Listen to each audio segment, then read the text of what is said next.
The key to success to any podcast, of course, is the planning.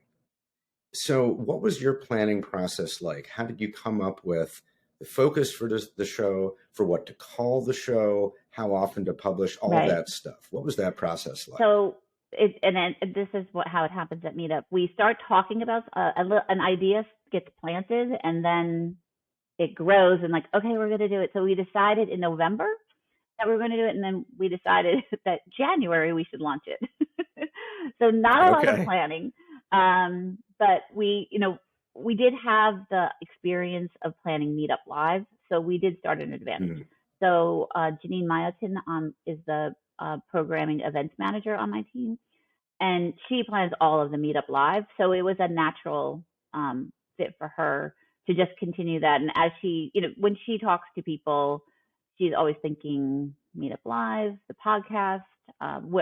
We have a blog, Community Matters. Like maybe they're great for an interview for a blog. So when we're talking to authors or Meetup organizers or members or experts in community, we're thinking what's the best fit for them.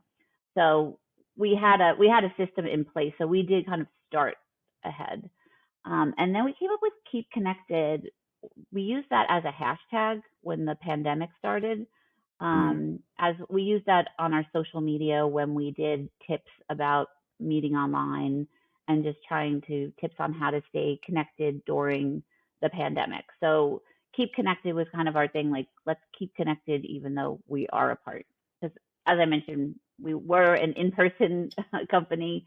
Even our own employees, we use Keep Connected. Mm-hmm. So we looked at other titles, but that just felt like it was right. So we went up with Keep Connected. And then we knew we wanted obviously a regular cadence. We wanted to make sure we were continually putting out episodes and not a weird kind of thing. We went with every other week.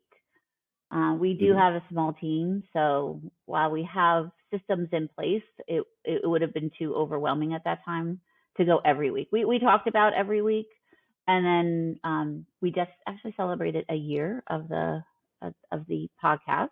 So congratulations! Yep. So we just last week published the 27th episode. So awesome! We are excited about that, and so we just stuck with every other week, and it seemed to work. We haven't we're not expanding it to every week yet.